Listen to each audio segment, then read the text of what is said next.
Hey, welcome back. I'm so glad you're here. I'm Jessica, and this is English in Advance, the podcast where we go deeper, where we go further, and where we actually help you sound like someone who truly knows the language, not just someone who passed a test. Someone who can use English naturally, confidently, and in real life. So let me ask you something before we even get started. Have you ever been in the middle of a conversation in English and you wanted to explain why something happened? Or maybe you wanted to explain what happened as a result of something else, and you just froze? You knew what you wanted to say in your own language, but in English, the words didn't come out right. Maybe you said something simple like because and stopped there, because you weren't sure what else you could use. If that sounds familiar, this episode is going to change things for you. I mean that. Today we are talking all about cause and effect in English. What that means is we are learning how to express why things happen and what happens as a result. These are two of the most important ideas in any language. Think about it.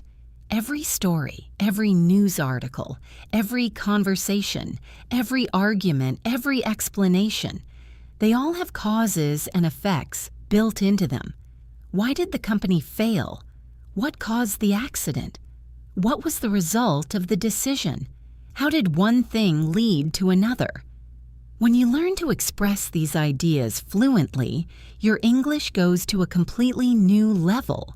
You stop sounding like a beginner who just strings words together.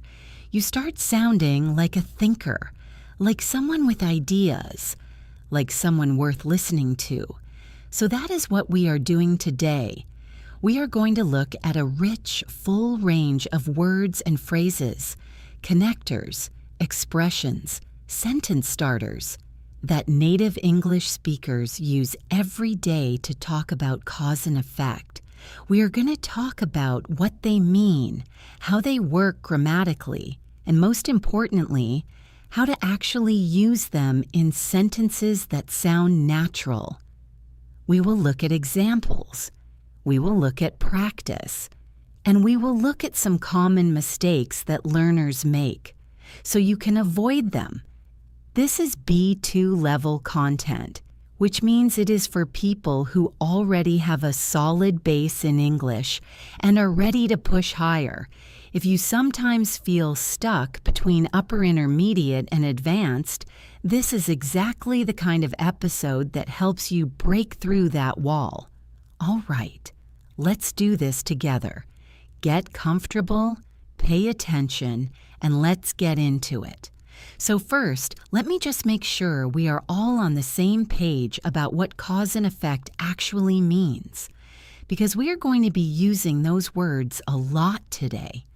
A cause is the reason something happens. It is the event or situation that leads to another event or situation. A cause is the why. Why did something happen? The cause is your answer. An effect is the result. It is what happens because of the cause. The effect is the what happened next or what came out of it. So for example, let's say someone studies very hard every day for 3 months. That is the cause. Because of all that studying, they pass their English exam with an excellent score.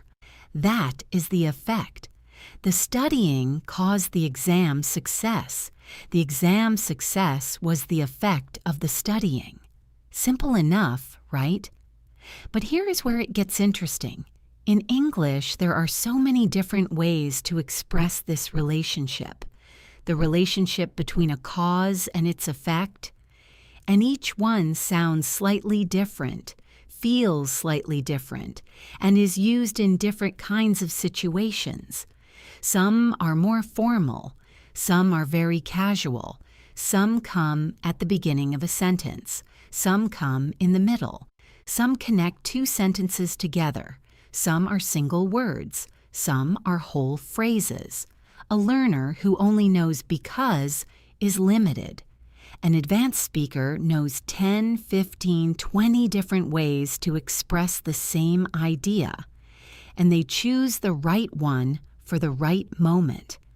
That is what makes the difference. And that is what we are building today.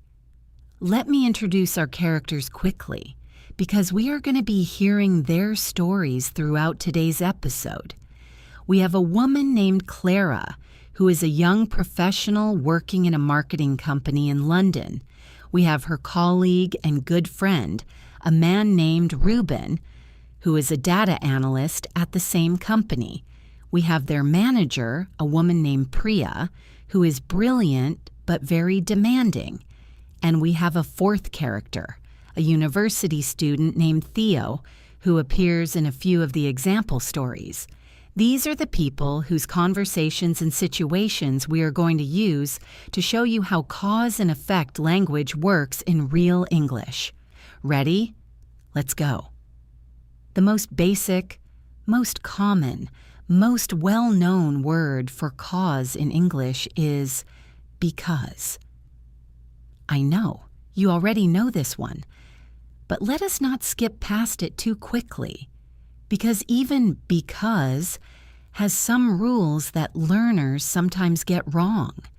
Because introduces a clause, a group of words that has a subject and a verb that explains the reason for the main action. It connects the cause to the effect. Clara was exhausted because she'd been working 12-hour days for 2 weeks straight. The effect is that Clara was exhausted. The cause, the reason, is that she had been working very long days. Because links these two things together naturally. Ruben missed the team meeting because his train was delayed by 40 minutes.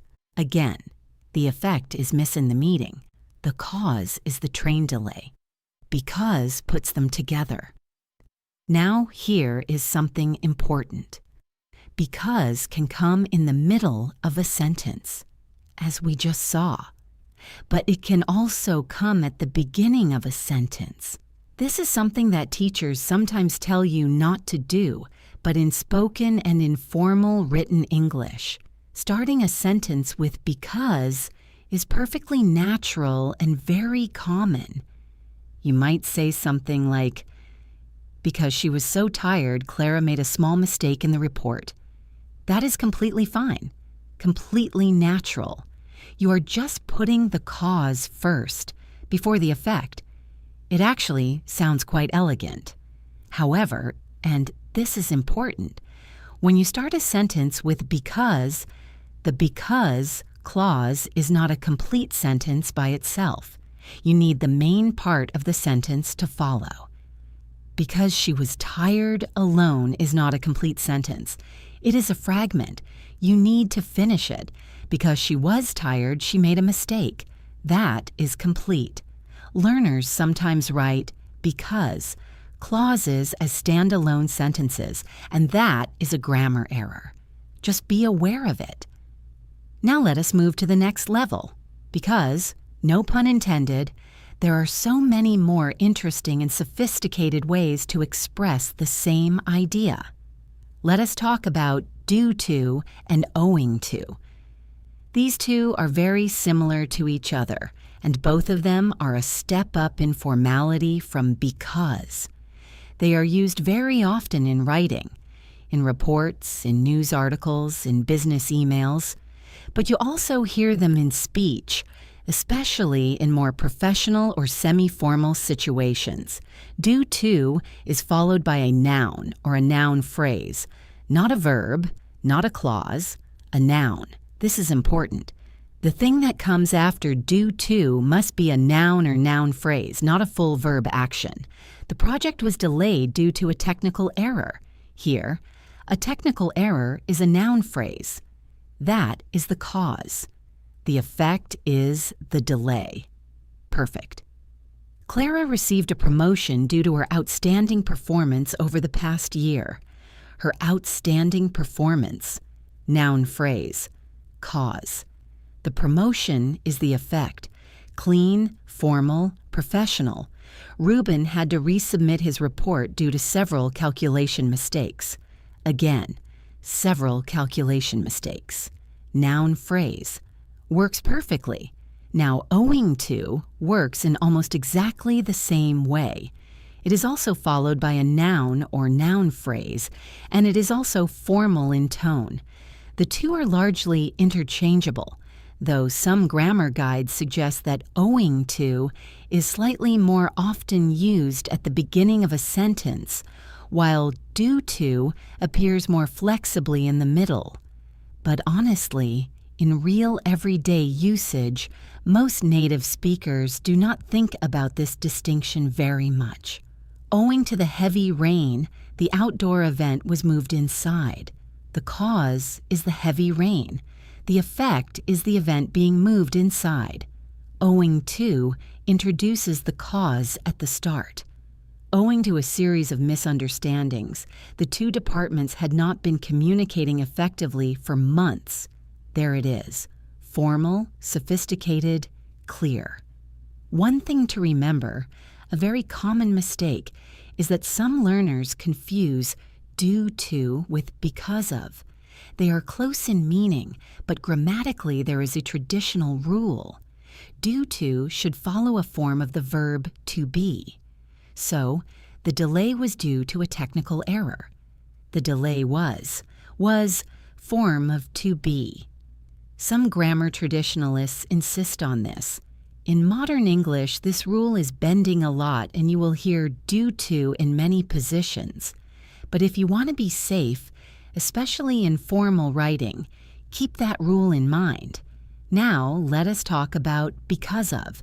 This is very similar to due to and owing to, in that it is also followed by a noun or noun phrase. But it is a little less formal than the other two. It sits somewhere between casual, because, and formal, due to. Clara decided to leave the office early because of a terrible headache. A terrible headache, noun phrase, is the cause. Leaving early is the effect. Theo failed his driving test because of excessive nervousness. The nervousness caused him to fail. Because of excessive nervousness. That is the cause, in noun phrase form. Because of is a very useful phrase, and you will hear it constantly in English. It is comfortable in both spoken and written English, formal and informal. It is probably the most versatile of the noun phrase cause expressions we have looked at so far.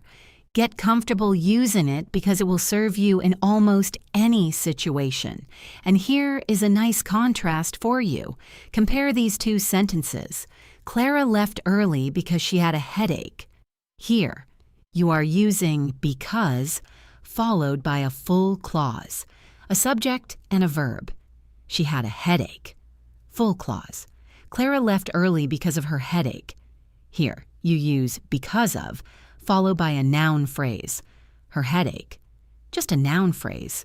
No verb, same meaning, different grammar, both correct.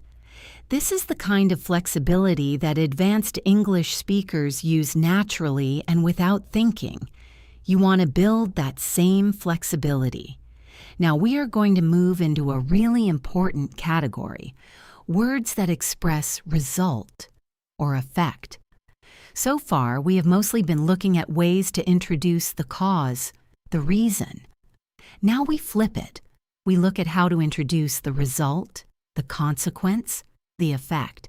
And the most common one of these is so. Just so. Short, simple, powerful. So connects a cause to its effect by introducing what happened as a result. Clara had been awake since 5 in the morning, so she could barely keep her eyes open during the afternoon meeting. The cause, being awake since 5. The effect, being unable to stay awake. So connects them. Ruben finished all his tasks ahead of schedule, so Priya asked him to take on an additional project. The cause, finishing early. The effect, getting more work. So is the bridge. Now, so is extremely common in spoken English. You use it all the time. But in formal writing, academic writing, business reports, professional essays, so can sometimes feel a little too casual. In those cases, you want to upgrade. And that is where our next few expressions come in. Therefore is the more formal cousin of so. They both introduce a result or conclusion, but therefore carries more weight. It sounds more serious, more academic, more deliberate. You will see it constantly in essays, reports, research articles, and formal speeches. The marketing data clearly showed a downward trend in consumer interest. Therefore, the team decided to completely redesign their strategy. The data was the cause. The decision to redesign was the effect. Therefore, connects them formally and clearly. Clara had not received the updated file from Ruben before the deadline. Therefore, she had to submit a report with incomplete figures. Cause, not receiving the file. Effect, incomplete submission. Therefore, makes the logical connection sound authoritative and precise. Theo had not prepared adequately for his presentation. Therefore, he struggled to answer the professor's questions confidently. Again, cause then effect, connected by therefore. Notice that therefore can appear at the start of a new sentence, as in the examples above, but it can also appear in the middle of a sentence, usually after a semicolon. Clara had not received the file. Therefore, she submitted incomplete figures. That semicolon before therefore is a very clean, professional way to connect two related sentences, very common in formal writing. Right alongside therefore, we have thus and hence. These are even more formal, often found in academic papers, legal writing, philosophical arguments. They feel a little old-fashioned in casual conversation, but in the right context, they sound incredibly sophisticated. Thus means essentially the same thing as therefore, as a result, or for this reason. The company had been operating at a loss for 3 consecutive years. Thus, the board of directors had no choice but to restructure the entire organization. Formal, clear, precise. Hence works similarly. It can mean therefore or from this cause. You will often hear it in phrases like hence the confusion or hence the need for further research. There was a significant gap between what customers expected and what the product actually delivered. Hence the widespread disappointment in the reviews. Very natural. Very common in professional and academic English. These are words that immediately signal to a listener or reader that you are well educated, that you can handle complex ideas, that your English is not just functional, it is refined. And that is the goal for B2 and above. Now let me introduce you to as a result and as a consequence. These are incredibly useful phrases. They are a little more conversational than therefore, while still being quite formal, which makes them perfect for a wide range of situations, from professional emails to academic essays to sophisticated conversations. As a result introduces the effect, the outcome, the consequence.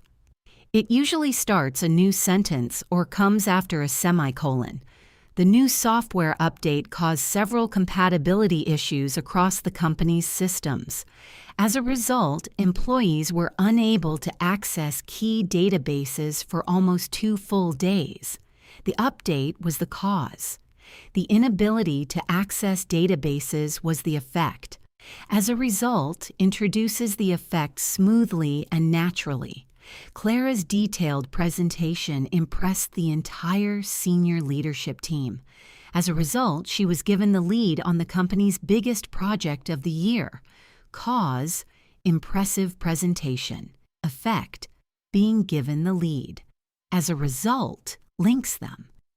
As a consequence is very similar, but it often carries a slightly stronger sense of inevitability, or even of negative outcomes. When something goes wrong and there is a predictable result, as a consequence, often fits beautifully. Theo had ignored 3 separate warnings from his professor about his attendance. As a consequence, he was not allowed to sit the final examination. The ignored warnings led to a real consequence. The word consequence itself adds weight. It sounds serious. It sounds like something that could not be avoided. Reuben had been cutting corners in his analysis for months.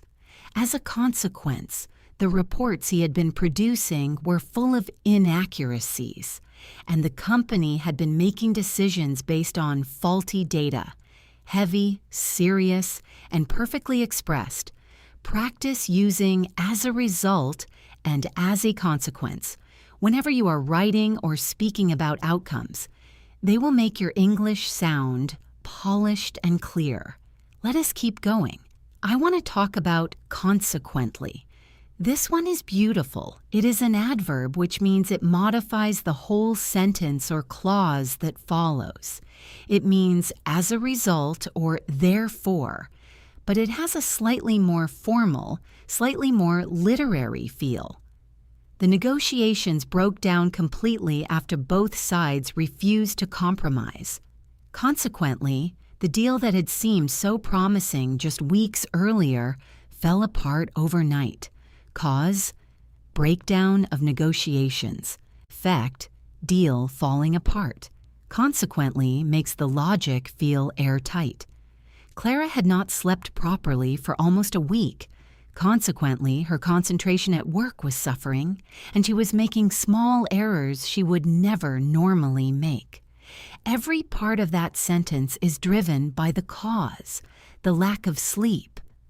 Consequently introduces all of that effect language in one smooth move.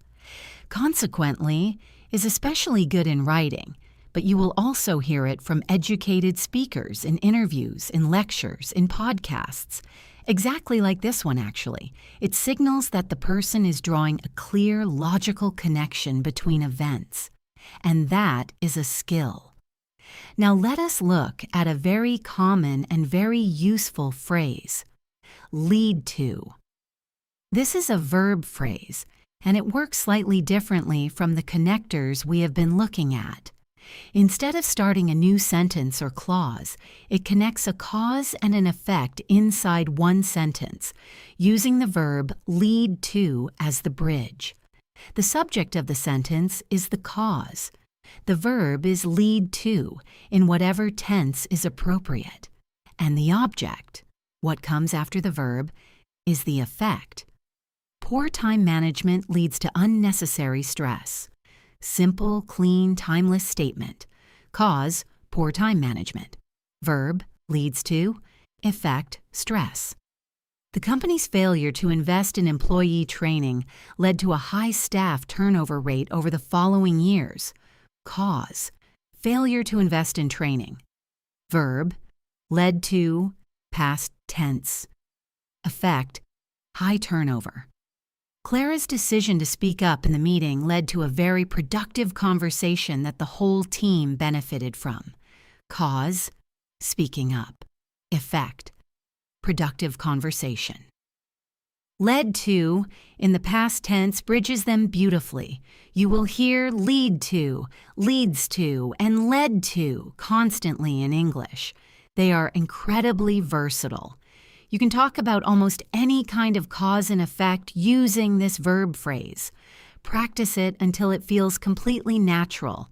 Very close to lead to is result in. This is another verb phrase that connects a cause and an effect inside a single sentence. The structure is the same. Cause as subject, result in, as verb, effect as object. Poor planning resulted in significant delays for the entire project. Cause, poor planning. Verb, resulted in. Effect, delays. The unexpected storm resulted in widespread power outages across the city. Cause, the storm. Effect, power outages. Resulted in, makes the connection. Rubin's thorough research and careful analysis resulted in a report that Priya described as the best she had ever seen from the team. Cause, thorough research. Effect, an excellent report. Beautiful. Result in is slightly more formal than lead to, but both are very commonly used in professional, academic, and everyday contexts.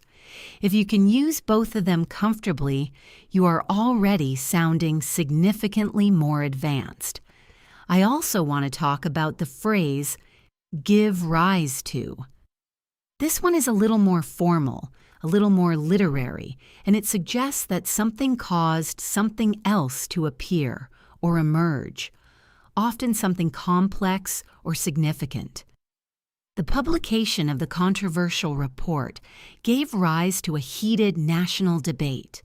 The report caused the debate to emerge and develop. Give rise to is the cause-effect bridge, but it carries the idea that something new was created or sparked. The rapid growth of social media has given rise to entirely new forms of marketing, advertising, and communication. The growth of social media caused all of these new forms to emerge. Give rise to fits perfectly here. This phrase is common in academic and journalistic writing. When you use it, you immediately sound like someone who has read widely and thought deeply about language. It is one of those phrases that separates intermediate learners from truly advanced speakers. Now, I want to talk about something a little different. The phrase stem from. This one expresses a cause that is deep, underlying, or not immediately obvious. When something stems from something else, it means the second thing is the deeper cause, the root, the origin. Her anxiety about public speaking stems from a difficult experience she had in secondary school. The anxiety, that is the effect, but the cause is deep. It is something in the past. Stems from suggests that root cause perfectly. Many of the problems the company was facing stemmed from a lack of clear communication between departments. The problems affect the lack of communication, the deep underlying cause. Stemmed from gives the sentence a sense of depth and insight. Theo's confidence in science stemmed from years of encouragement from his father, who is an engineer. Where did the confidence come from? It came from years of encouragement. Stemmed from traces it back to that origin. Use stem from when you want to suggest that you understand something at a deeper level. When you are not just describing what happened, but analyzing why it happened at a fundamental level. This is exactly the kind of sophisticated thinking that B2 and C1 speakers express. All right, I want to keep building our vocabulary here because there are more wonderful expressions to explore. Let me introduce you to bring about. This phrasal verb means to cause something to happen, often something significant or noticeable. It usually suggests some degree of deliberate action or a meaningful change. The new government policy was expected to bring about major changes in the education system. The policy was going to cause these changes. Bring about is the cause-effect verb phrase. Clara's determination and vision had brought about a complete transformation in the way her team worked. Her determination caused the transformation, brought about connects them. Years of hard work and quiet persistence finally brought about the recognition that Reuben had always deserved. His work and persistence caused the recognition. Brought about has a sense of achievement here, a sense of something finally arriving. Beautiful. This phrase is versatile, and you will hear it in both formal and informal contexts. Add it to your active vocabulary and start using it. Very similar to bring about is trigger. But trigger has a slightly more sudden or sharp feel. It suggests that one thing set off another thing, often quickly, often unexpectedly, like pressing a button that starts a chain reaction. A single critical comment in the meeting triggered a long and difficult conversation between Clara and Priya. The comment set off the difficult conversation. Triggered captures that sudden cause and effect perfectly. The unexpected announcement triggered widespread panic among investors, causing stock prices to fall sharply within hours. One announcement, an immediate chain reaction effect. Triggered is exactly right. A small misunderstanding between Ruben and Theo triggered a series of events that neither of them had expected or wanted. That tiny initial cause set off a much larger chain. Triggered implies that initial spark. You will hear trigger used in news, in academic writing, in conversation. It is a powerful verb for expressing cause and effect when you want to convey the sense of something sudden or significant being set in motion. Now let me introduce another one. Account for. This is a wonderful phrase that is used slightly differently.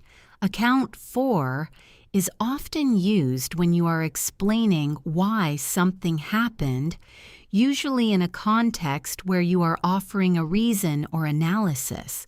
It suggests that something explains something else. How do we account for the sudden drop in sales? In other words, what is the cause? What explains it? Several factors account for the team's success this year, including strong leadership, clear goals, and exceptional collaboration. Those factors are the cause of the success. They explain it. They account for it. Clara believed that the stress of the previous months largely accounted for her difficulty sleeping. The stress was the cause of the sleep problems. Accounted for explains the connection. Account for is frequently used in analysis. When someone is trying to explain or justify a result, if you are in a business meeting, an academic discussion, or a job interview, and you want to explain why something happened, account for is a sophisticated and natural choice. I also want to spend some time on conditional structures because they are deeply connected to cause and effect. Conditionals express the idea of, if this happens, then that will happen. Or, if that had happened, this would have been the result. They are fundamentally about cause and effect relationships. The most important conditional for cause and effect is the second conditional. If plus the past simple, followed by would plus the base verb. This is used to talk about hypothetical or unlikely situations and their imagined results.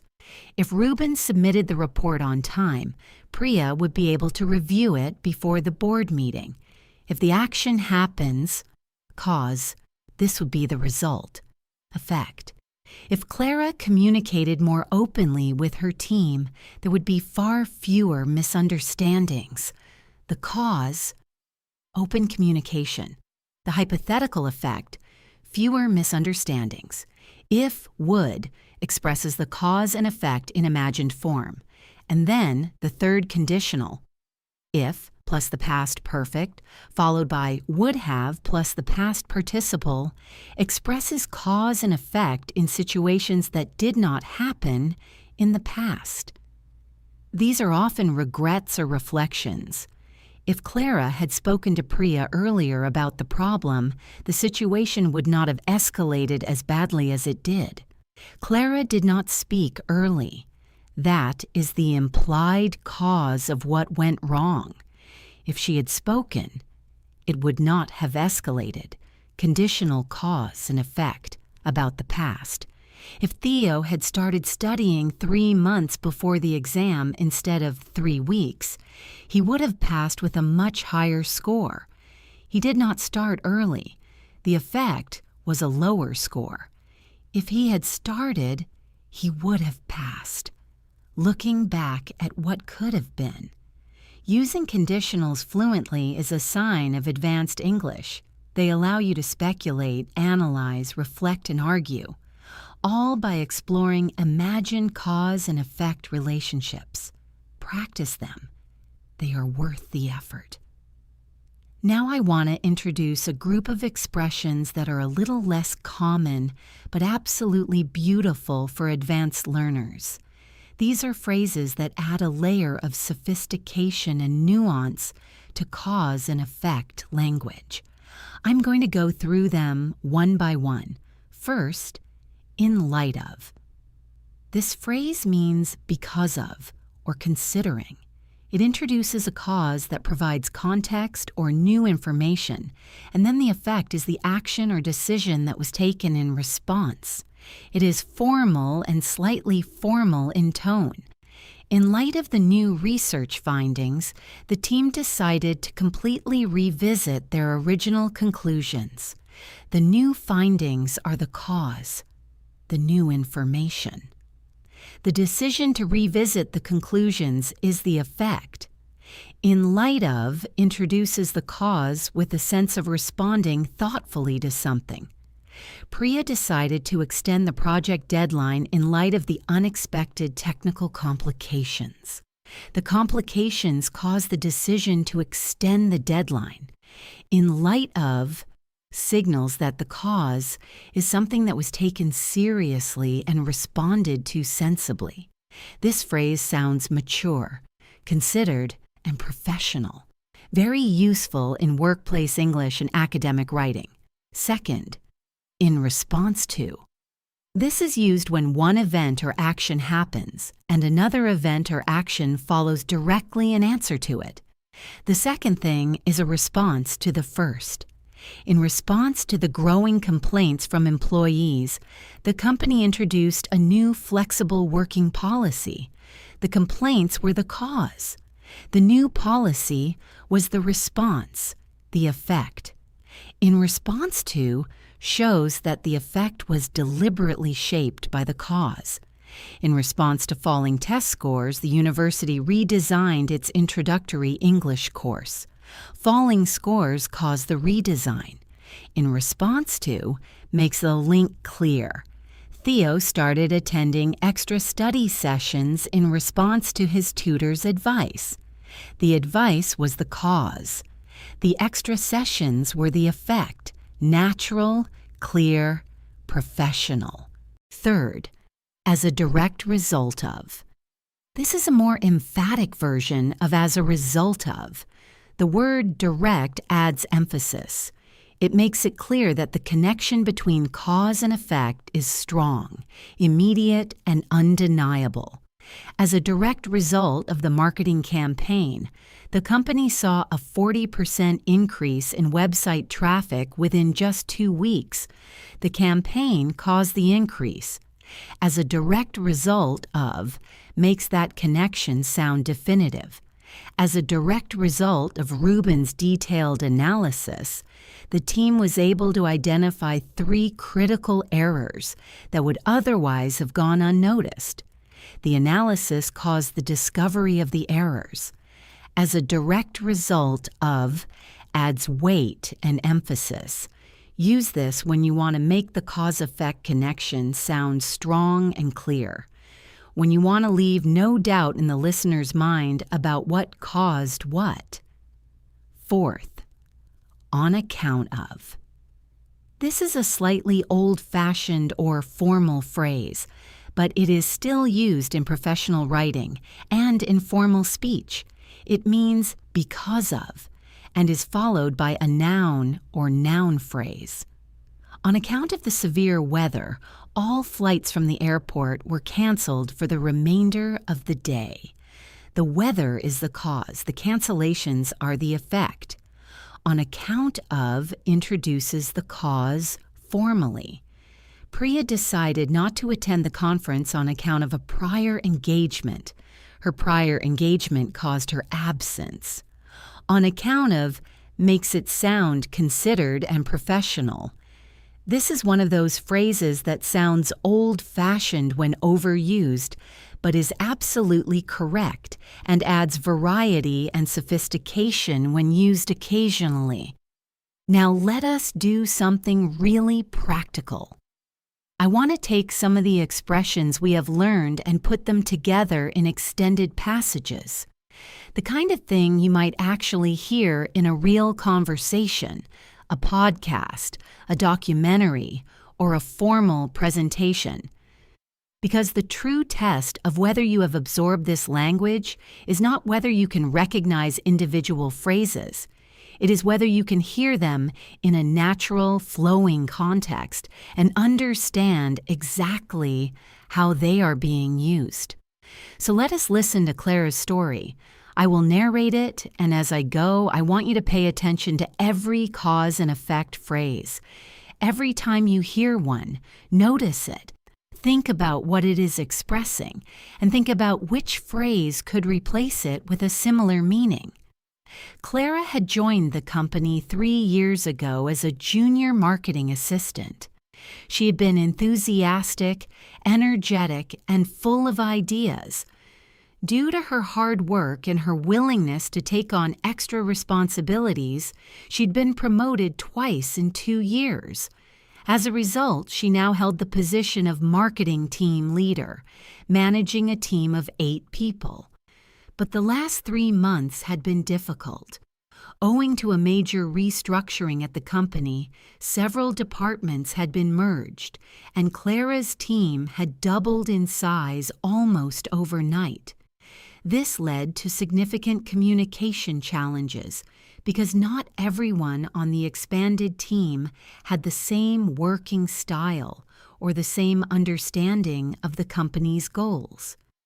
In response to the confusion and tension within the team, Clara arranged a series of team workshops to help everyone get on the same page. As a consequence of these workshops, the team began to develop a shared language and a clearer sense of direction. Clara's decision to invest in those workshops consequently made a measurable difference to the team's output over the following months. However, there was one lingering problem. The relationship between Clara and Priya had become strained. This stemmed from a misunderstanding that had occurred during a senior leadership meeting several weeks earlier. A comment that Priya had made in that meeting, intended as constructive feedback, had been misread by Clara as personal criticism. Because Clara had not addressed it at the time, the tension between them had quietly grown. The unresolved tension between the 2 women gave rise to an atmosphere of unease that the rest of the team could sense. As a direct result of this atmosphere, productivity began to dip slightly, and some team members started to feel uncertain about the direction of the department. Eventually, Reuben, who was a close friend of Clara's and had noticed everything, decided to have an honest conversation with her. Because of his gentle but direct approach, Clara realized that she had been carrying this tension unnecessarily and that it was time to address it directly with Priya. Clara requested a meeting with Priya. The conversation was difficult at first, but owing to Clara's openness and genuine willingness to understand Priya's perspective, it quickly became constructive. As a result of that conversation, the misunderstanding was cleared up completely, and both women left the meeting feeling a genuine sense of relief. The improved dynamic between Clara and Priya consequently had a positive ripple effect on the entire team. Morale improved, communication became more open, and the department, which had been struggling, began to thrive. Clara often reflected on those months afterwards. She realized that so many of the difficulties she had experienced had stemmed from unaddressed feelings and unspoken tensions. In light of everything she had learned, she committed to creating a culture of openness in her team, a place where people could raise concerns early before they had a chance to grow. Did you catch all of those expressions? Let me go through some of the key ones we used in that passage. We used due to when describing the reason for Clara's promotions. We used as a result to introduce the effect of those promotions. We used owing to describe the cause of the restructuring challenges. We used led to connect the restructuring to the communication challenges. We used in response to describe why Clara set up the workshops.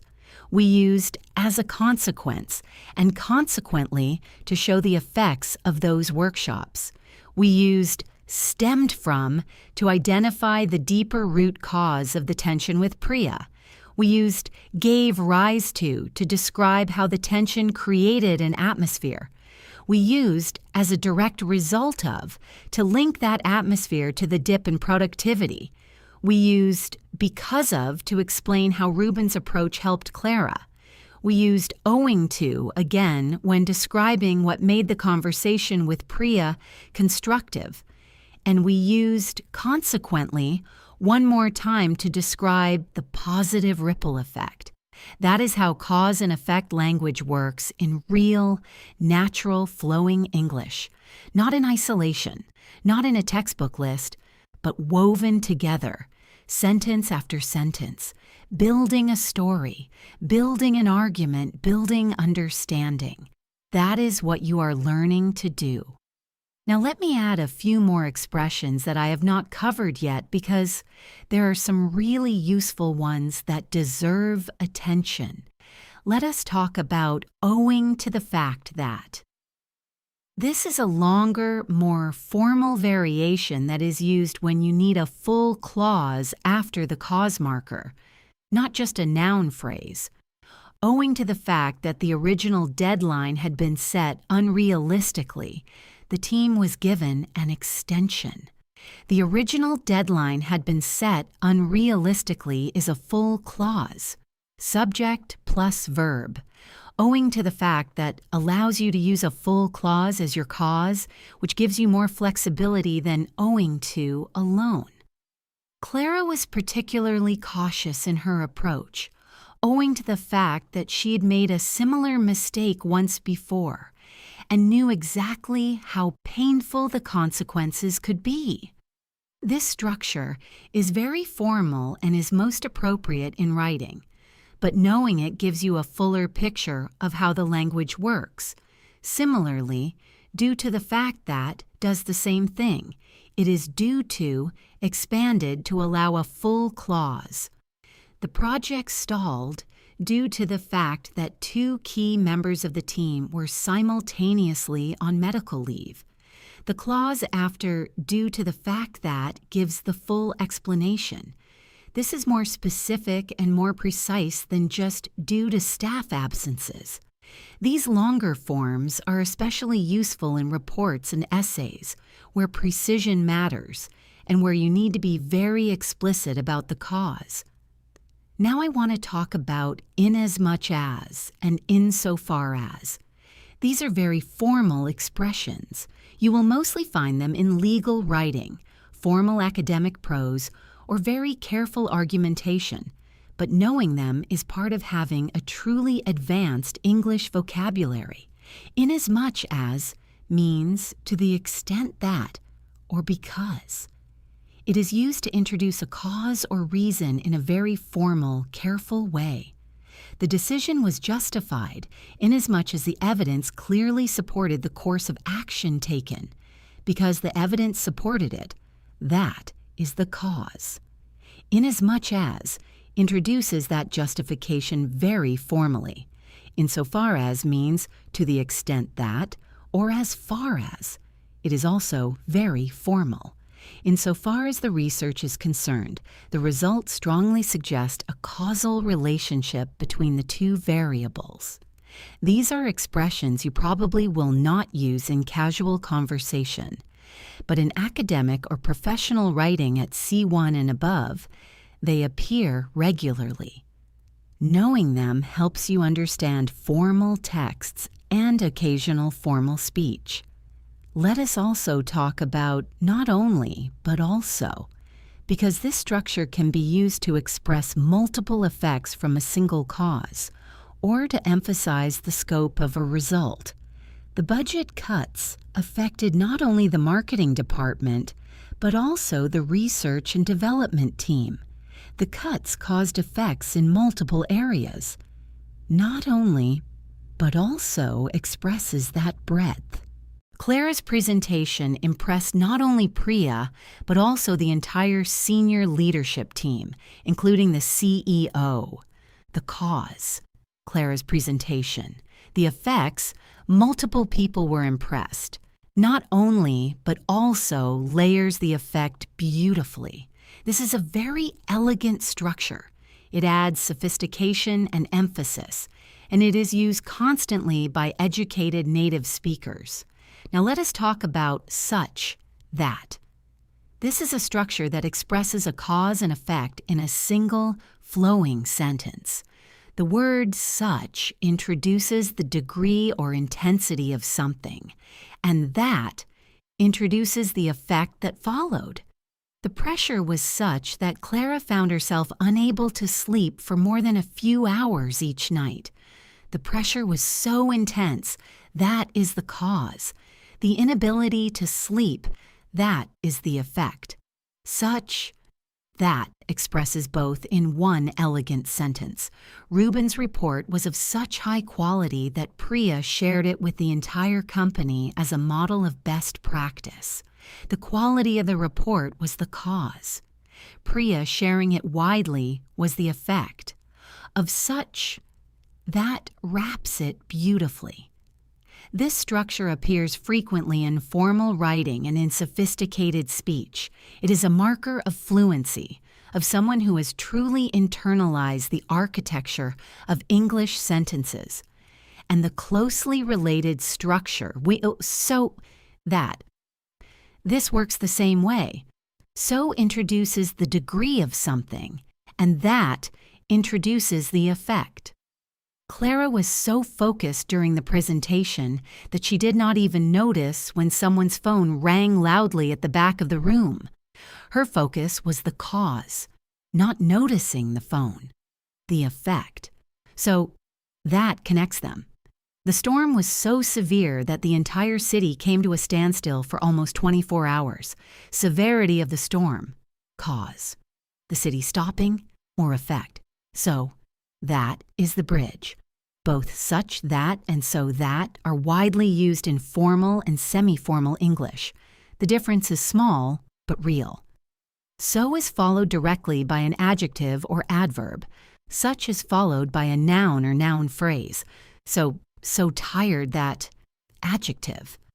Such fatigue that, noun. Same structure, slightly different grammar. Now, I want to do something a little different. I want to talk about how these expressions can be used when things go wrong. Cause and effect language is not only for happy outcomes or neutral descriptions. It is also used to discuss mistakes, problems, failures, and regrets. And using it in those contexts requires a slightly different emotional touch. Let me tell Theo's story. Theo had always been a creative thinker. He genuinely loved ideas. But throughout his university years, he had struggled with one thing: discipline. He could not seem to bring himself to follow through consistently on the things that required steady, patient work over a long period of time. Due to this pattern, he had missed several important submission deadlines in his first year. As a result, he had received a formal warning from the university.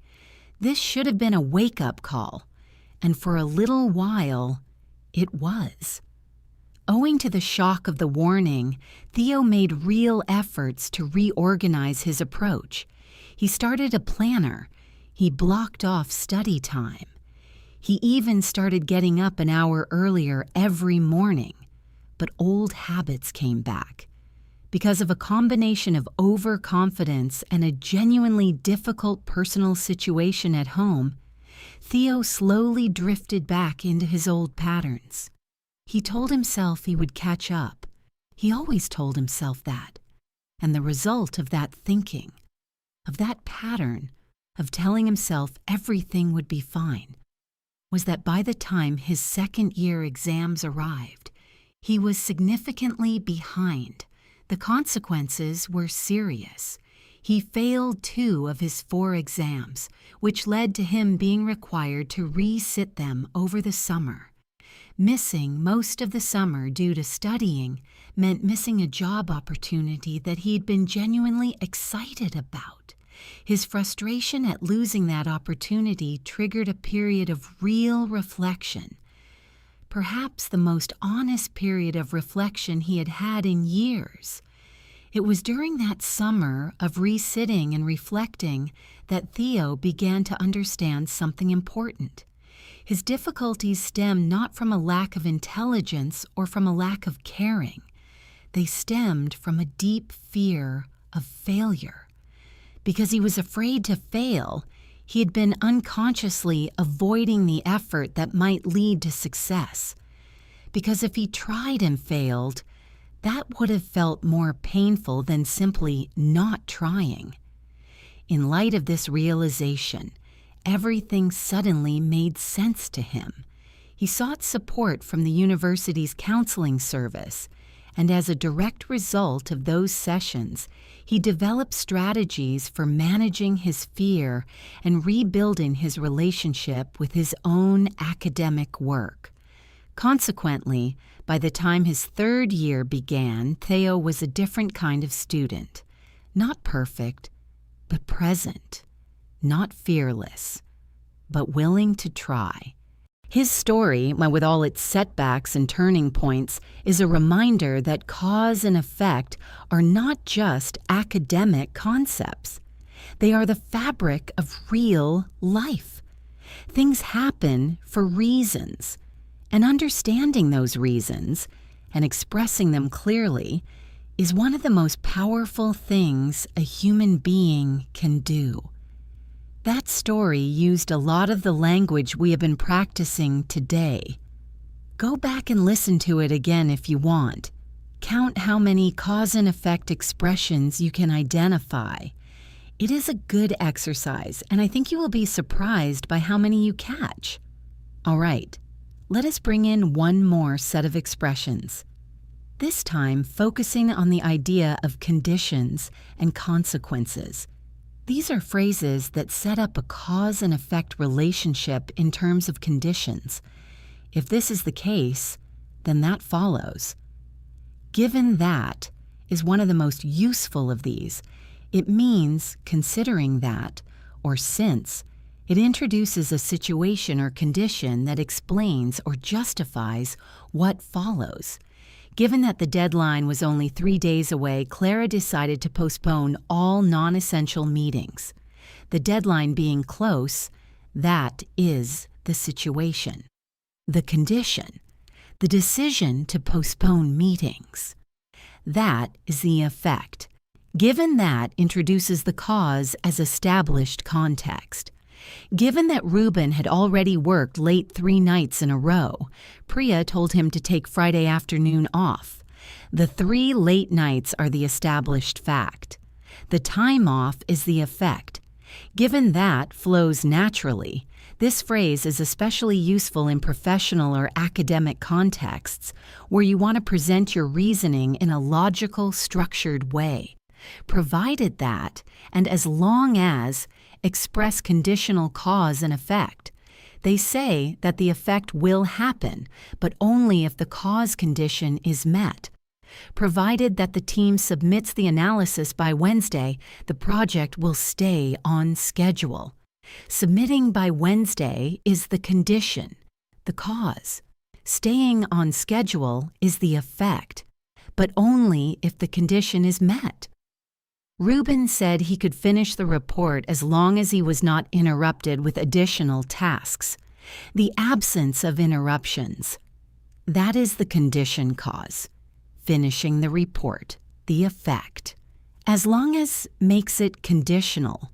These are very natural in both formal and conversational English. And then there is unless, which expresses a negative condition. Unless means except if. The effect will happen unless the cause condition is met. Clara will not be able to present at the conference unless the venue confirms by next Friday. The presentation is the desired effect, but it will not happen unless the confirmation comes. Unless introduces the negative condition. The project will go over budget unless the team reduces the scope of the research. Going over budget, the negative effect. The condition that would prevent it, reducing scope. Unless draws the line clearly. Conditional language like this is essential for anyone working in English, in negotiations, in planning, and problem solving, and it is entirely built on cause and effect logic. Now I want to do one more extended practice passage, this time from a professional perspective. Let me narrate a scenario involving Priya, the manager, who is preparing a presentation for the company's board of directors. Listen for all the cause and effect language and notice how naturally it flows. Priya had been preparing the quarterly review for several weeks. The last quarter had been challenging due to a combination of rising production costs and increased competition from a new market entrant. The company's profit margins had narrowed significantly. As a result, the board had requested a detailed analysis of what had gone wrong and what the company intended to do about it. Priya was a thorough and logical thinker, and she appreciated that cause and effect analysis was at the heart of what the board needed to hear. She could not simply list the problems. She needed to explain why they had occurred and what had been done or would be done in response. She began by identifying the root causes. The rise in production costs stemmed largely from two factors: a global increase in raw material prices and a disruption in the company's main supply chain owing to transport strikes in a key partner country. These two causes had combined to push costs upward across nearly every product line. The increased competition, meanwhile, had given rise to pricing pressure. Because a new competitor had entered the market with significantly lower prices, many of the company's existing customers had started to consider switching suppliers. As a consequence, the company had felt pressure to reduce its own prices, which further squeezed margins. Given that both of these problems had occurred simultaneously, the combined effect on profits had been severe. Priya's analysis showed that, had either challenge occurred in isolation, the company would have been able to manage it without significant financial impact. But the two together had resulted in the worst quarterly performance in 5 years. In response to these challenges, the leadership team had taken several steps. They had renegotiated contracts with 3 alternative suppliers, which had led to a partial reduction in material costs. They had also launched a product quality campaign to justify premium pricing in the market, a campaign that, as a direct result of clever execution, had already begun to show early signs of success with the company's most loyal customers. Priya concluded her presentation by looking ahead. Provided that the supply chain stabilized and the competitor's pricing strategy did not escalate further, The company was on track to recover its margins within 2 quarters. However, unless the leadership team continued to invest in product differentiation, the competitive threat would not go away. Given the trends she had identified, Priya believed the most important long-term strategic priority was not cost reduction, but value creation. The board listened, and when she finished, one of the directors said simply, "This is the most clearly argued analysis we have received in years." Priya smiled. She'd always believed that clear thinking and clear language were inseparable, and she was right. I hope that second extended passage showed you something important. Cause and effect language is not just for essays or textbooks. It is the language of thinking. When you can express causes and effects clearly, fluently, and with variety, you can explain problems, analyze situations, justify decisions, and tell stories in any context, at any level. Let us do a quick review of all the main expressions we have covered today. I will say them clearly, one by one, and I want you to think about the meaning and a quick example as I say each one. Because. A standard connector introducing a clause that gives the reason, because of, followed by a noun phrase, introduces the cause. Due to, more formal, followed by a noun phrase, owing to, very similar to due to. Formal, noun phrase follows, therefore. Formal connector introducing a result or conclusion. Thus, very formal, same meaning as therefore. Hence, very formal, used in academic and professional contexts. As a result, introduces an effect, slightly more conversational than therefore. As a consequence, introduces an effect often with a sense of seriousness or inevitability. Consequently, an adverb meaning as a result, lead to, verb phrase, connecting cause to effect inside a sentence, result in, very similar to lead to, slightly more formal, give rise to, suggests that one thing caused something to emerge or appear, stem from, suggests a deep or underlying cause, points to the root, bring about.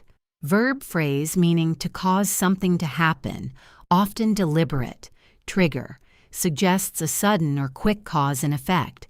One thing sets off another, account for, introduces an explanation or justification for something, in light of, introduces a cause as context that shapes a response, in response to, introduces the effect as a deliberate reaction to the cause, on account of.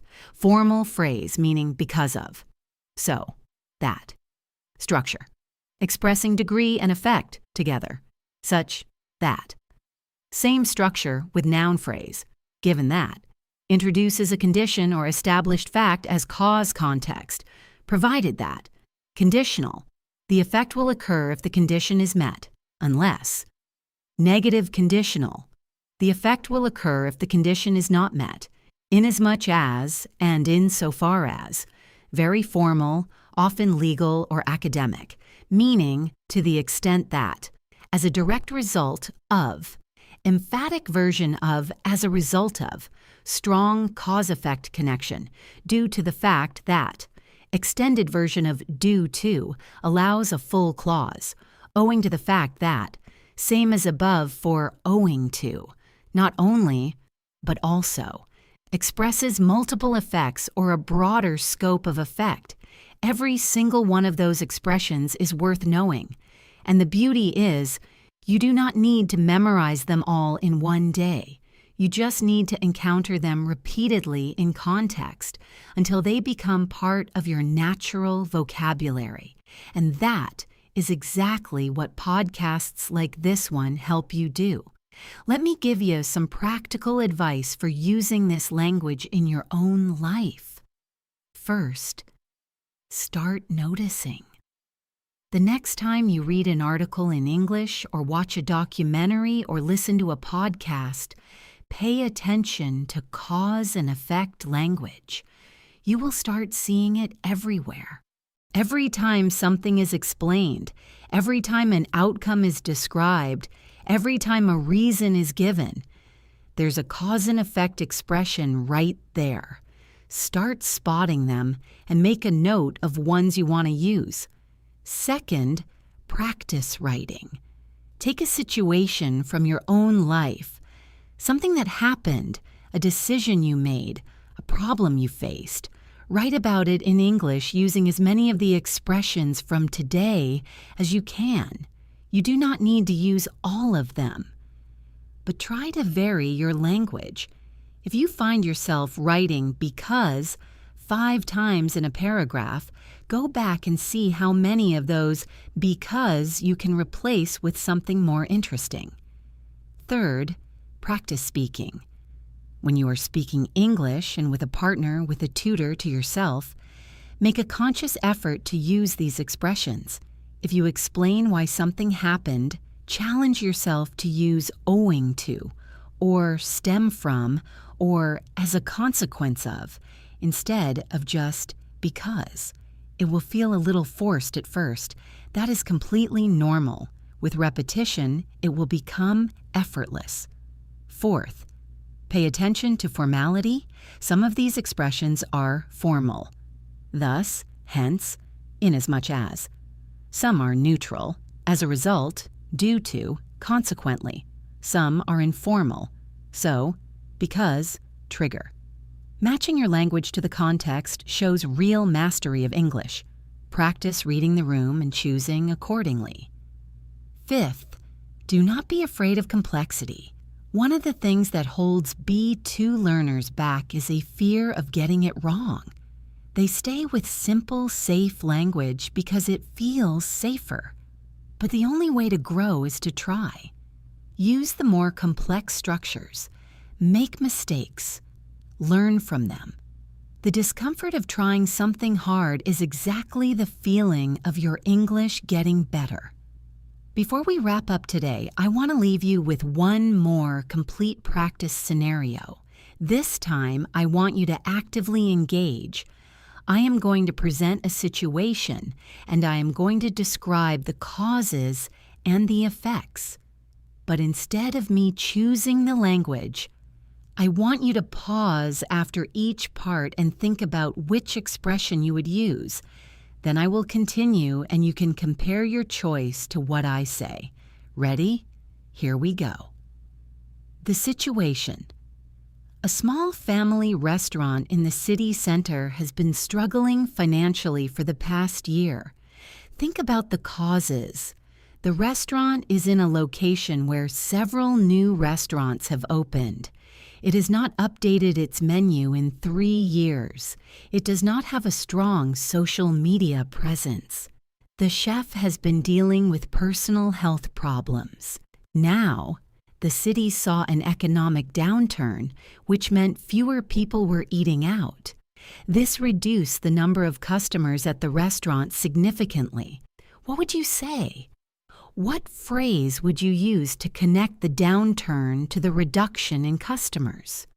Pause if you need to think. You might say, due to the economic downturn, fewer people were eating out, which led to a significant reduction in customers at the restaurant. Or, the economic downturn resulted in fewer people eating out. As a consequence, the restaurant saw a sharp drop in customer numbers. Or, because of the downturn, people were spending less on dining out. The restaurant consequently suffered a significant drop in footfall. All 3 of those are correct. All 3 use different expressions. All 3 sound natural. That variety is what you are building. Now, the restaurant owner decided to take action. She hired a new marketing consultant, redesigned the menu to include more modern dishes, and launched an active social media campaign. As a result of these changes, the restaurant began to attract a younger demographic of customers who had not visited before. What would you say now? How would you express the effect of the owner's actions?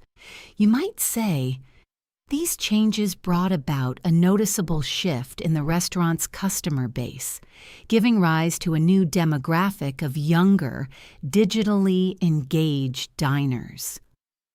Or, owing to the redesigned menu and active social media presence, the restaurant began attracting a younger clientele who had not previously considered visiting. Or, in response to the challenges, the owner's strategic decisions resulted in a gradual but meaningful turnaround. Beautiful. You see how the language works. You see how different expressions create slightly different tones, slightly different emphases, but all express the same fundamental cause and effect relationship. The restaurant story is still ongoing, of course. Provided that the owner continues to invest in quality and marketing, and as long as the economic climate does not worsen, the business has every chance of thriving again. But unless she also addresses the staffing issues stemming from the chef's health situation, she risks losing a key part of what made the restaurant special in the first place. That is our episode for today. And what an episode it has been. We have covered so much ground together, from the most basic expressions like because and so, all the way up to the elegant and formal inasmuch as give rise to, stem from, and bring about. We've heard those expressions in action through Clara's story, Theo's story, Priya's presentation, and the restaurant scenario. We've talked about grammar, about formality, about emotional tone, and about how to practice. If you have listened to this entire episode, you've done something genuinely valuable for your English, not just your vocabulary, but your thinking. Because understanding cause and effect and being able to express it clearly and fluently is not just a language skill. It is a thinking skill. It is the skill of explanation, of analysis, of storytelling, and of persuasion. And those are skills that will serve you everywhere. In your career, in your relationships, in your education, and in your life. I want you to do one thing before you move on from today. Just one thing. Write 3 sentences using cause and effect language. One using stem from, one using as a consequence, and one using give rise to. Write them about something real from your own life. Keep them honest, keep them specific, and notice how it feels to express a real idea in sophisticated English. That feeling? That is growth, and you deserve to feel it. Thank you so much for spending this time with me. I am Jessica. This is English in Advance, and I will be right here whenever you are ready for the next step. Keep going. You are doing better than you think. Actually, wait, do not go yet. I have a few more things I want to share with you, and I think they are going to be some of the most useful parts of today's episode. Because so far we have been looking at individual expressions in isolation and in short narratives. But I want to go even deeper. I want to talk about how advanced English speakers use cause and effect language in ways that are subtle, layered, and incredibly powerful. And I want to give you even more practice, because the more time you spend with this language, the more natural it becomes. So pour yourself another cup of tea or coffee, settle back in, and let us keep going. There is more good stuff ahead. One thing I have not talked about yet is the idea of chains of cause and effect. In real life, things rarely happen in a single simple step. One cause, one effect. Life is more complicated than that. Usually one cause leads to an effect, which then becomes the cause of another effect, which triggers yet another consequence, and so on. This chain of events is called a causal chain, and in English, The most sophisticated speakers can describe these chains fluently and clearly, moving from link to link, using varied language throughout, without ever sounding repetitive or confused. Let me show you what I mean. I am going to describe a causal chain, a sequence of connected events, using the language we have been practicing. Listen to how each event flows into the next, and notice how different cause and effect expressions are used to carry the story along.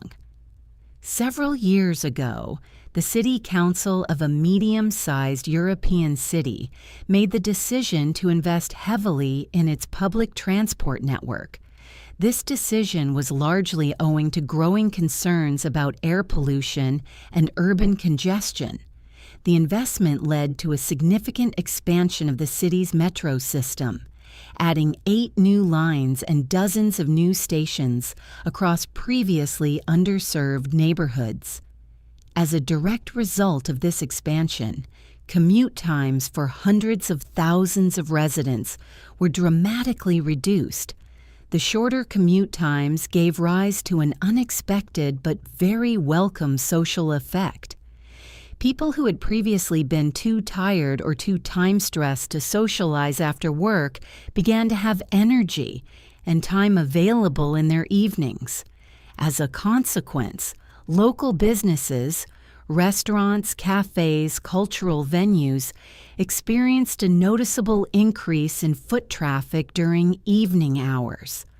The increased revenue that these businesses generated consequently meant that they were able to hire more staff, reduce turnover, and invest in improving their services. The improved public transport also triggered a shift in residential patterns. Because living in previously remote neighborhoods was now far more convenient, property demand in those areas increased significantly. Owing to this increase in demand, property values in the outer districts of the city rose by an average of 30% over 5 years. As a result, the city's overall tax base expanded, generating additional revenue that the council was able to reinvest in further public services. However, the rising property values were not without consequences. Due to the fact that rents and property prices in many neighborhoods had increased sharply, some long-term residents found themselves priced out of areas they had lived in for decades. This gave rise to a significant debate about gentrification, displacement, and the social responsibilities that come with urban development. In response to this debate, the Council introduced a series of measures designed to protect affordable housing. Provided that these measures were implemented effectively, the majority of community groups expressed cautious support for the overall direction of the city's development. Given that the initial decision to invest in public transport had triggered such a far-reaching and complex chain of effects, the Council acknowledged that thoughtful management of consequences was just as important as the original good intention. The lesson was not lost on anyone who'd been following the city's journey. A single cause, an investment decision, had led to a chain of effects that touched everything from air quality to evening cafe culture to property markets to social justice debates. Cause and effect is never simple, but if you can describe it clearly and fluently, you can make sense of even the most complicated situations. Do you see how a causal chain works? Each effect becomes the cause of the next thing, and the language shifts and varies as we move along the chain. That is sophisticated English. That is what B2 and above looks and sounds like. Practice building your own causal chains. Take a situation, any situation, and trace all the connected events. Try to use at least 5 different cause and effect expressions as you narrate it. Now I want to address something that many B2 learners struggle with specifically, and that is the difference between expressing cause and expressing correlation. This is actually quite an important distinction, and getting it right will make your English not just more fluent, but more accurate and more intellectually honest. Correlation means that two things happen together, or that two things are connected. But correlation does not always mean that one caused the other. In English, there are ways of expressing cause that sound very confident. Led to, resulted in, caused, brought about. And there are ways of expressing association or correlation that are more cautious, is associated with, is linked to, tends to correlate with, appears to coincide with. Advanced English speakers, particularly in academic, journalistic, and scientific contexts, are careful about which they use. They do not say X caused Y, unless they are confident that X actually caused Y. If they are not sure, if they think X and Y are related but do not know the direction of the relationship, they will say something more cautious. Studies have suggested that people who regularly engage in creative activities tend to report higher levels of personal satisfaction. Notice I did not say creative activities cause satisfaction. I said tend to report higher levels. The language is cautious. The relationship is suggested, not declared as a definite cause. Compare that to Theo's decision to seek academic support directly resulted in an improvement in his grades. Here, the relationship is clear and direct. Seek and support caused the improvement. The language is confident. The reason this matters for your English is that using cause language when you should be using correlation language can make you sound careless or overconfident.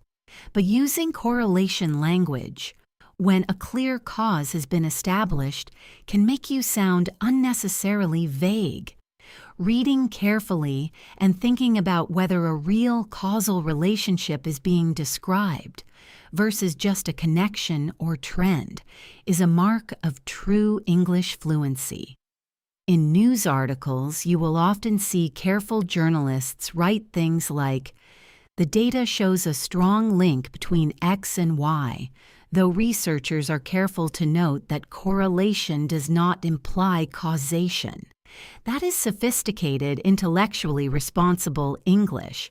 You will also hear phrases like, "While X appears to be associated with Y, it is not yet clear whether X directly causes Y or whether both X and Y are produced by a separate underlying factor." These kinds of sentences show that the speaker is thinking precisely and communicating precisely. That is the goal. Now let me give you a very practical exercise, one you can do on your own after this episode. I call it the why, so what exercise, and it is simple but powerful. Take any statement, any fact or event, then ask, why did this happen? That forces you to identify and express the cause, and then ask, so what happened as a result? That forces you to identify and express the effect. Let me demonstrate with Ruben. Statement. Ruben was given a new, more senior role at the company. Why did this happen? Because his analysis reports had consistently been of exceptional quality. Because he had demonstrated excellent judgment and initiative. Due to his work ethic and his collaborative approach, he had earned the trust of senior leadership. Owing to the fact that a senior position had recently become vacant, the company was looking for exactly the kind of talent Ruben represented. So what happened as a result? As a result, Ruben's salary increased substantially.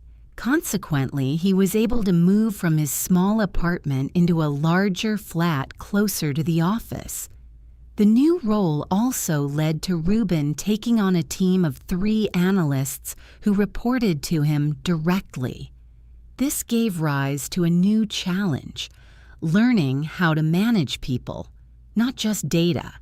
And as a direct result of this challenge, Ruben enrolled in a management training course that, he later said, was one of the most valuable things he had ever done. Do you see? Starting from one simple statement, Ruben was given a new role. We trace the causes backwards and the effects forwards, using a wide variety of language throughout. That is the exercise. That is the skill. Try it with anything. A news headline, a personal event, a historical moment.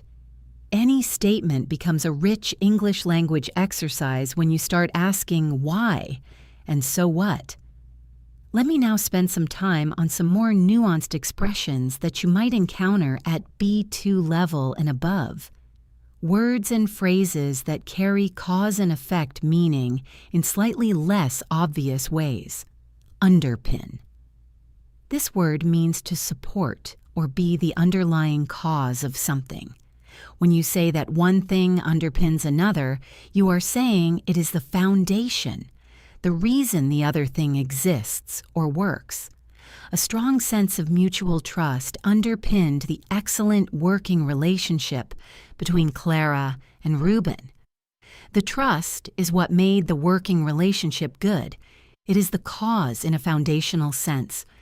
Underpinned expresses that beautifully. The company's success was underpinned by 3 core principles: innovation, integrity, and a genuine commitment to customer satisfaction. Those principles are what caused the success. Underpinned says they are the foundation, underlie. Very similar to underpin.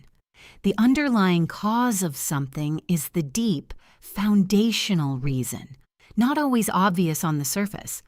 The desire to belong and be accepted often underlies people's tendency to conform to group behavior. That desire is the deep cause of conformity. Underlies points to the root. Several unresolved tensions underlying the team's dynamic finally surfaced during the performance review meeting. Those tensions were always there, beneath the surface. They were the cause of what emerged. Underlying captures that depth perfectly. Contribute to. This is a wonderful phrase for expressing cause that is partial rather than total. When something contributes to an effect, it means it is one of several causes, not the only one. This is important for accuracy, and it is used constantly in analysis and argumentation. Poor sleep, an unhealthy diet, and a lack of exercise all contributed to Clara's exhaustion during that difficult period. Each of those things was a cause, but none of them was the sole cause.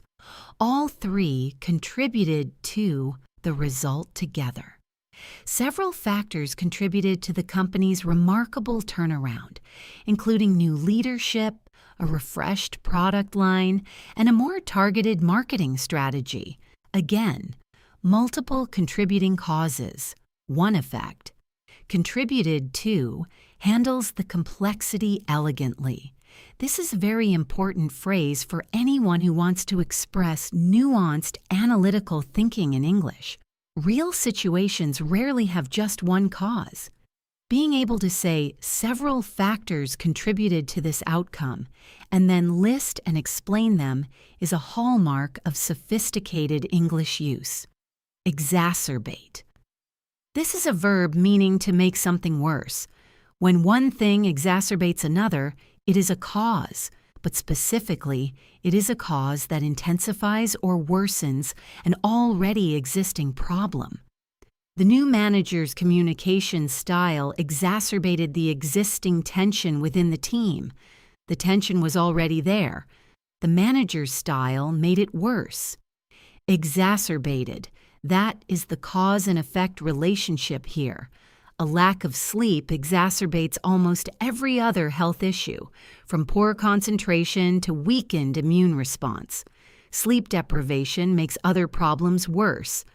Exacerbates expresses that intensifying cause. Theo's anxiety about exams was already significant, but the unexpected change to the exam format exacerbated it considerably. His anxiety was the pre-existing effect. The format change was the exacerbating cause. Exacerbated tells us the cause made something bad even worse. This is a powerful word. Use it when you want to say that one cause turned a difficult situation into a worse one. Alleviate, the opposite of exacerbate. To alleviate something is to make it less bad, to reduce the negative effect. When one thing alleviates another, it is a cause that has a positive, softening effect on a problem. The management workshops had gone some way toward alleviating the communication problems within the team. The workshops were the cause. The reduction of communication problems was the effect. Alleviating expresses a softening, partial improvement. Regular physical exercise has been shown to alleviate symptoms of anxiety and mild depression in many people. Exercise is the cause. Symptom reduction is the effect. Alleviate tells us the cause reduces the problem. Precipitate. This verb means to cause something to happen suddenly or sooner than expected, usually something negative or dramatic. It has the sense of tipping a situation over an edge. The CEO's unexpected resignation precipitated a period of intense uncertainty across the entire organization. The resignation was the cause. The uncertainty was the effect. But precipitated tells us it happened suddenly. It was the trigger for something that might have been building up but now suddenly arrived. A sharp drop in quarterly revenue precipitated an emergency board meeting. The revenue drop triggered the meeting. Precipitated suggests it happened quickly and was somewhat unexpected. This is a formal, fairly advanced word. You will hear it in journalism, in business analysis, and in academic writing. Using it correctly signals a high level of English vocabulary. Now, I want to spend a little time talking about how cause and effect language is used in argumentation. When you're trying to persuade someone, or when you are making a case for a particular position. Because in debates, essays, job interviews, and discussions, being able to construct a clear causal argument is enormously powerful. A strong argument often works like this.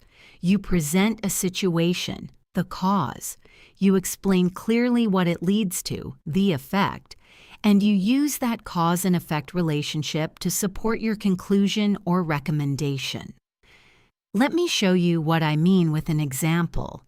Suppose you are arguing that companies should invest in employee well-being programs. Here is how a sophisticated English speaker might make that argument using cause and effect language. There is substantial evidence to suggest that employee well-being programs result in measurable improvements in productivity.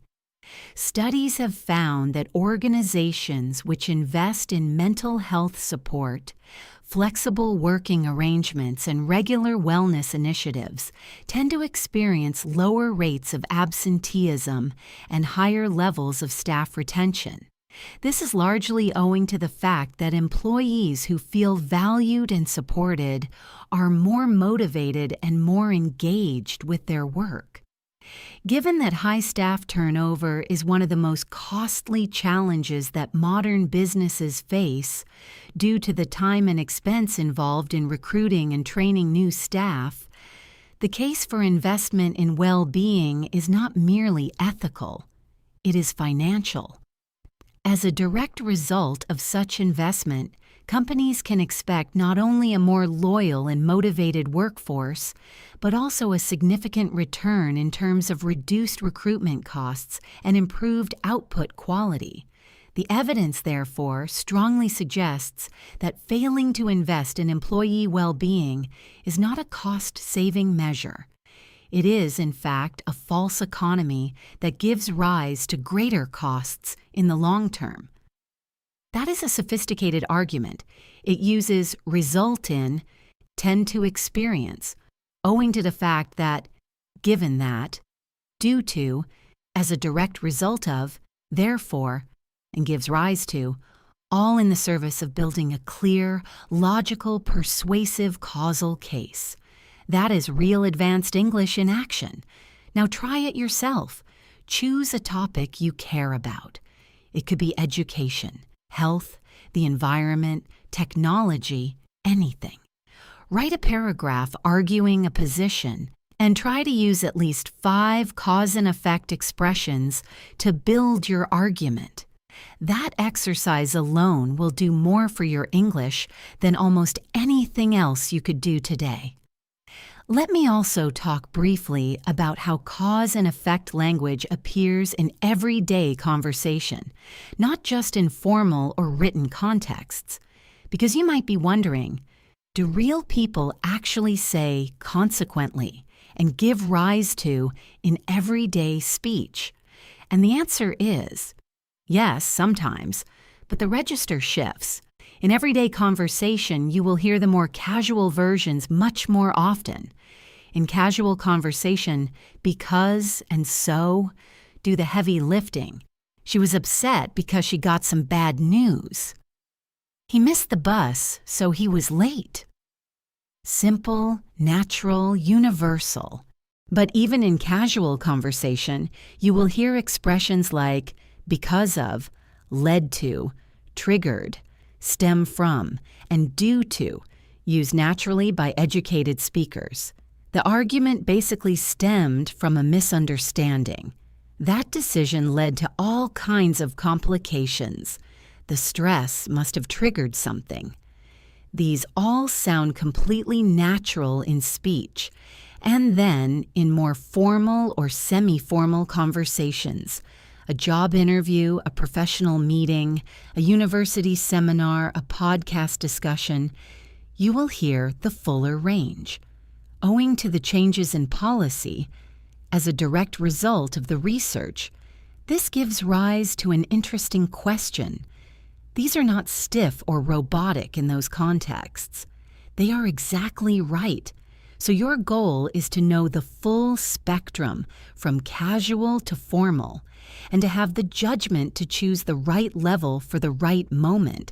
That is fluency, not knowing one set of words, knowing all the options and being able to choose.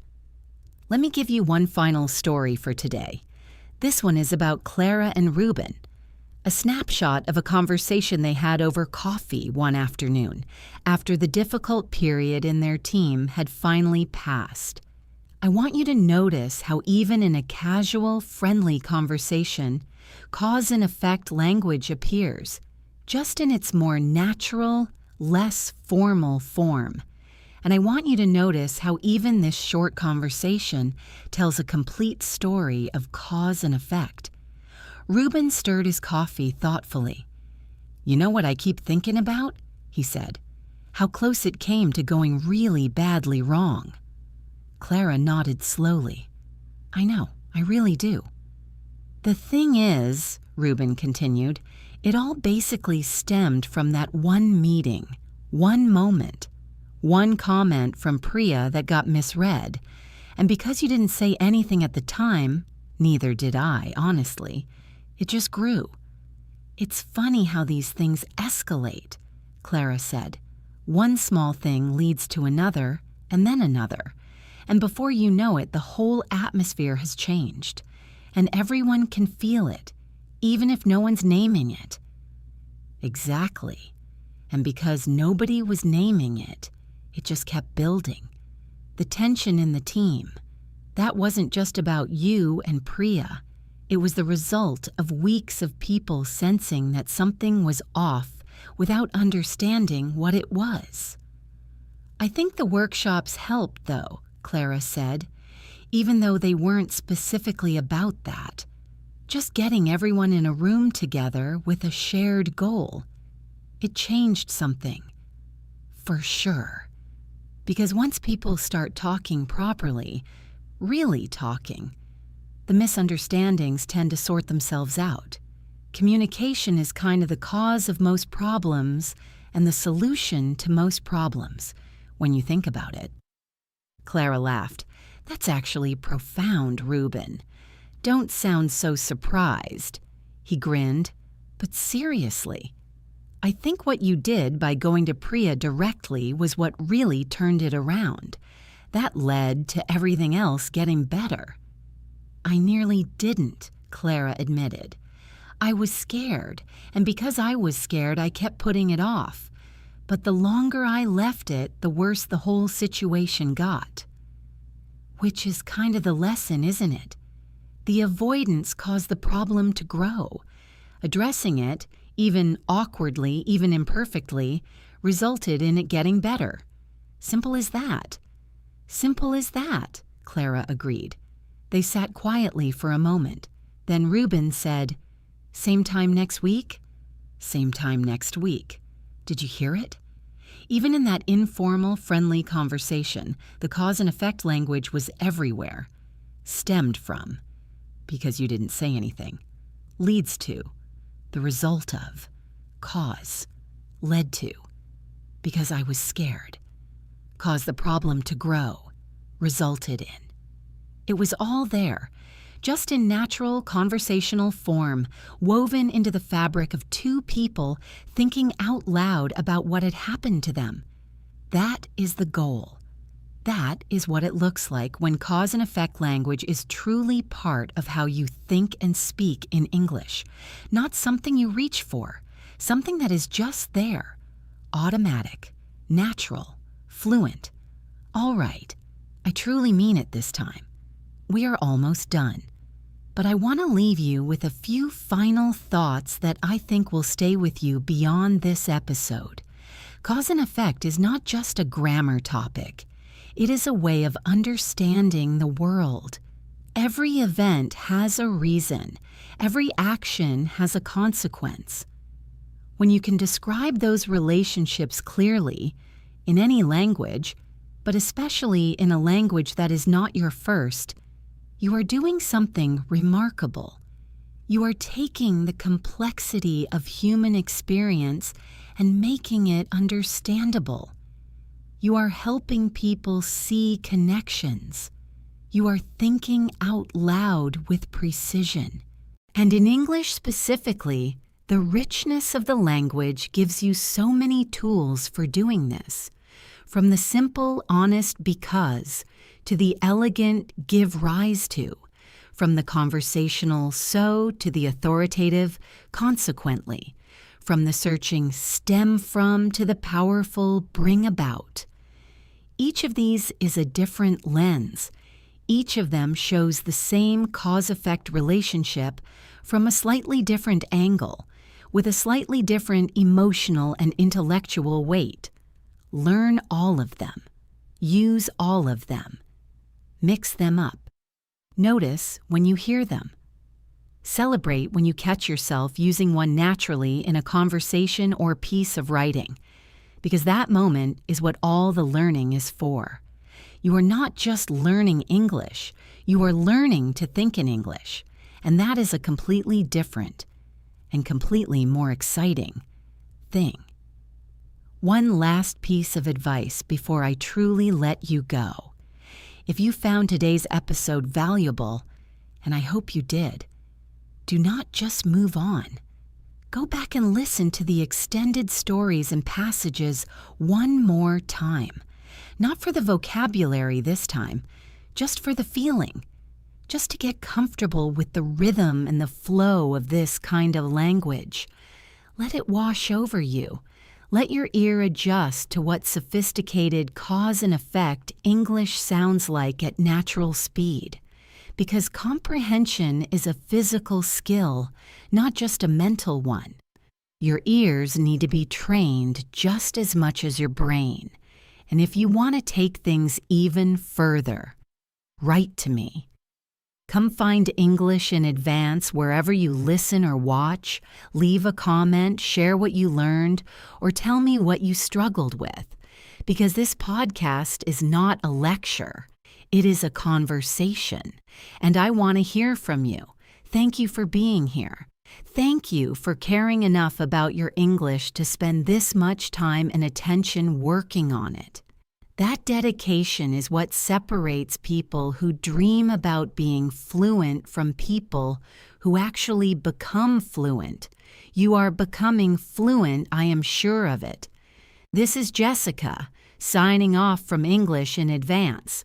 I will see you in the next one. Wait, actually, I realize there is one more section I want to include before we truly finish. I was thinking about it, and I want to make sure you leave today with something very specific and very practical. A set of model sentences you can use as templates. Because one of the best ways to internalize new language is to have strong, clear model examples that you can hold in your head. When you are in a conversation and you cannot remember all the grammar rules, you just remember the model, you pattern match. And that is totally legitimate. That is how native speakers work too. So here are model sentences, one for each of the main expressions we covered, delivered as naturally as I can make them. Each one is about a real situation, with real characters, real emotion. Read them, say them out loud, memorize one or two that feel especially useful for your own life, and let the rest settle into your passive understanding, ready to be activated when you hear them again. Clara stayed at the office until midnight because the client had requested last-minute changes to the presentation. That is, because introducing a clause. She missed dinner with her family because of the unexpected workload. That is, because of, with a noun phrase. Due to a miscommunication between departments, the wrong version of the file was sent to the client. Formal. Noun phrase after due to. Owing to the late delivery of the raw materials, production fell behind schedule by nearly 2 weeks. Formal noun phrase after owing to. The team had worked incredibly hard for 3 months. Therefore, the praise they received from senior management was both well-deserved and deeply meaningful. Therefore, introducing the logical result, the initial investment was substantial. Thus, the board expected to see a significant return within the first 18 months. Thus, in formal written style. The data was unclear, and hence the conclusions were difficult to trust with confidence. Hence, in a concise, formal sentence, the company launched the new product in 4 new markets simultaneously. As a result, demand far exceeded what the supply chain had been prepared to handle. As a result, introducing a new sentence of effect, Theo had underestimated how much revision the exam would require. As a consequence, he walked out of the exam hall knowing he had not done himself justice. As a consequence, with a slightly heavier, more serious tone, Reuben finished the analysis ahead of schedule, and he consequently had time to go back and double-check every figure before submitting. Consequently, as an adverb mid-sentence, the manager's failure to communicate clearly with her team led to a significant amount of confusion during the transition period. Led to connecting cause and effect inside one sentence. The budget reduction resulted in the cancellation of 3 planned projects that the team had been working toward for months. Resulted in connecting cause and effect. The company's decision to publish its environmental impact data gave rise to a public discussion that ultimately shaped new industry standards. Gave rise to something emerged from the cause. Clara's fear of conflict stemmed from watching her parents argue throughout her childhood in ways that never seemed to resolve, stemmed from identifying the deep root cause. The new leadership team's bold vision brought about a cultural transformation that no one had thought possible just 2 years earlier. Brought about in cause and deliberate effect. A single critical review in a widely read publication triggered an avalanche of negative press that the brand struggled to recover from for years. Triggered. One event sets off a chain reaction. Several interrelated factors account for the dramatic improvement in the team's performance over the last 2 quarters. Account for. Explaining the reasons for an outcome. In light of the recent safety concerns raised by 3 separate employees, the company decided to pause the rollout of the new procedure. In light of responding to new information as cause. In response to growing demand from international clients, the company hired 5 new account managers with specific regional expertise. In response to deliberate reaction to a cause. On account of a scheduling error, the 2 teams had been allocated the same conference room for the same time slot, which caused considerable disruption. On account of formal but clear. The situation was so tense that even a minor comment could have caused the entire conversation to collapse. So, that expressing degree and consequence. It was such an extraordinary presentation that the entire audience remained completely silent for several seconds before anyone began to applaud. Such that with a noun phrase. Given that the deadline was less than 48 hours away, the team agreed to work through the weekend without complaint. Given that, established context as cause, provided that the additional funding is approved, the research team can begin the next phase of the study within 30 days. Provided that, conditional cause and effect, the project cannot move forward unless both departments confirm their participation by the end of the week. Unless, negative condition. The delay was partly owing to the fact that the approval process involved 5 separate sign-off stages, each of which had its own internal timeline. Owing to the fact that formal, clause following. The decision was overturned due to the fact that new evidence had come to light which contradicted the original findings.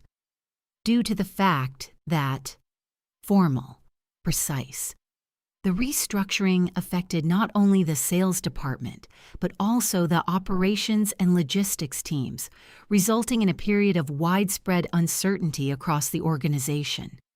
Not only, but also capturing breadth of effect. Poor communication policies underpinned many of the conflicts that had arisen between the 2 divisions over the past year. Underpinned. Foundational cause. The tension that had been building for months finally precipitated a formal complaint being filed with the Human Resources Department. Precipitated. Sudden, serious cause and effect. 3 separate factors contributed to the project's eventual success. Meticulous planning, strong interpersonal communication, and a willingness to adapt when things did not go as expected. Contributed to multiple partial causes. The counselor's calm and empathetic approach went a long way toward alleviating Theo's anxiety about returning to university after his difficult year. Alleviating. A cause that softens or reduces a problem.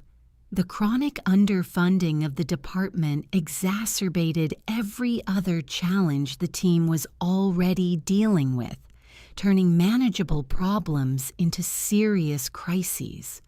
Exacerbated, a cause that makes something worse. There, 32 model sentences, one for almost every expression we covered today. Those are yours. Keep them. Read through them again tonight or tomorrow. Say them out loud. Write a few of your own inspired by these. And the next time you are in a conversation and you need to express a cause or an effect, you will not freeze. The language will be there. And now, truly, we are done. I hope this episode was everything you needed it to be. Comprehensive, clear, engaging, and genuinely useful. I hope it expanded your English vocabulary in a way that feels exciting rather than overwhelming. And I hope it reminded you why this kind of deep, careful, joyful work with language is so worth doing. Cause and effect. It is everywhere. And now you have the language to talk about it. I am Jessica. This is English in Advance. Thank you for listening, for staying until the very end, and for caring about your English the way you clearly do. Take care of yourselves, and I will see you next time.